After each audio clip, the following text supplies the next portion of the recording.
I now give the floor to Mr. Jeffrey Sachs. Mr. President, distinguished members of the Security Council, the issue before the Council today is not the character of the government of Venezuela. The issue is whether any member state, by force, coercion, or economic strangulation, has the right to determine Venezuela's political future or to exercise control over its affairs. This question goes directly to Article 2, Section 4 of the United Nations Charter, which prohibits the threat or use of force against the territorial integrity or political independence of any state. The Council must decide whether that prohibition is to be upheld or abandoned. Abandoning it would carry consequences of the gravest kind. Let me offer some background.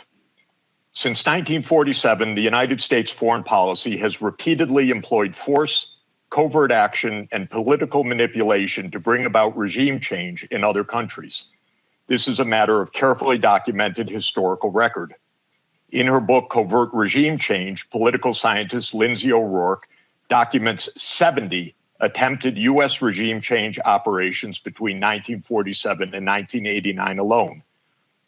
These practices did not end with the Cold War. Since 1989, major United States regime change operations undertaken without authorization by the Security Council have included, among the most consequential, Iraq 2003, Libya 2011, Syria beginning in 2011, Honduras 2009, Ukraine 2014, and Venezuela from 2002 onward. The methods employed are well established and well documented. They include open warfare, covert intelligence operations, instigation of unrest, support for armed groups, manipulation of mass and social media, bribery of military and civilian officials, targeted assassinations, false flag operations, and economic warfare. These measures are illegal under the UN Charter, and they typically result in ongoing violence, lethal conflict, political instability, and deep suffering of the civilian population. The recent U.S. record with respect to Venezuela is also clear. In April 2002, the U.S. knew of and approved an attempted coup against the government. In the 2010s, the United States funded civil society groups actively engaged in anti-government protests. When the government cracked down on the protests, the U.S. followed with a series of sanctions. In 2015, President Barack Obama declared Venezuela to be, and I quote, an unusual and extraordinary threat to the national security and foreign policy of the United States. In 2017, at a dinner with Latin American leaders on the margin of the UN General Assembly, President Trump openly discussed the option of the U.S. invading Venezuela to overthrow the government. During 2017 to 2020, the United States imposed sweeping sanctions on the state oil company PDVSA. Oil production fell by 75% from 2016 to 2020, and the real GDP per capita declined by 62%. The UN General Assembly has repeatedly voted overwhelmingly against such unilateral coercive measures. Under international law, only the Security Council has the authority to impose such measures. On the 23rd of January 2019, the United States unilaterally recognized Mr. Juan Guaido as interim president, and a few days later froze approximately $7 billion of Venezuelan sovereign assets held abroad and gave the designated authority over certain of these assets.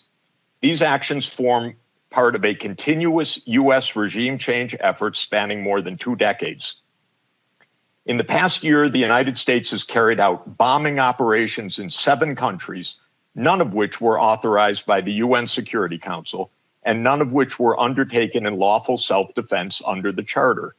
The targeted countries include Iran, Iraq, Nigeria, Somalia, Syria, Yemen, and now Venezuela. In the past month, President Trump has issued direct threats against 6 UN member states, including Colombia, Denmark, Iran, Mexico, Nigeria, and of course, Venezuela. Members of the Council are not called upon to judge Nicolas Maduro. They are not called upon to assess whether the recent U.S. attack and ongoing naval quarantine results in freedom or in subjugation. Members of the Council are called upon to defend international law, and specifically the UN Charter. The realist school of international relations, articulated most brilliantly by John Mearsheimer, accurately describes the condition of international anarchy as the tragedy of great power politics. Realism is therefore a description, not a solution for peace. Its own conclusion is that anarchy leads to tragedy. In the aftermath of World War I, the League of Nations was created to end the tragedy through the application of international law. Yet the world's leading nations failed to defend international law in the 1930s, leading to renewed global war. The United Nations emerged from that catastrophe as humanity's second great effort to place international law above international anarchy. In the words of the Charter, the UN was created, quote, to save succeeding generations from the scourge of war, which twice in our lifetime has brought untold sorrow to mankind. Given that we are in the nuclear age, failure cannot be repeated. Humanity would perish.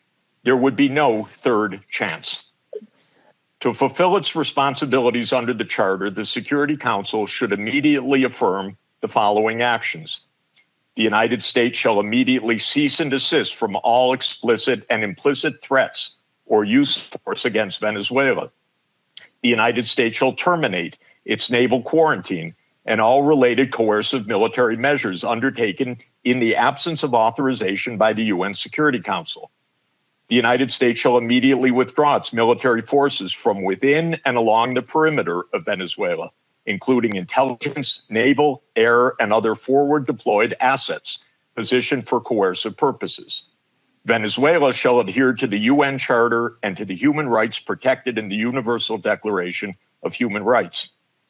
The Secretary General, I recommend, should immediately appoint a special envoy mandated to engage relevant Venezuelan and international stakeholders and to report back to the Security Council within 14 days with recommendations consistent with the Charter, and the Security Council should remain urgently seized of this matter. All member states should refrain from unilateral threats, coercive measures, or armed actions undertaken outside the authority of the UN Security Council. In closing, Mr. President and distinguished members of the Council, peace and the survival of humanity depend on whether the United Nations Charter remains a living instrument of international law or is allowed to wither into irrelevance. That is the choice before this Council today. Thank you very much.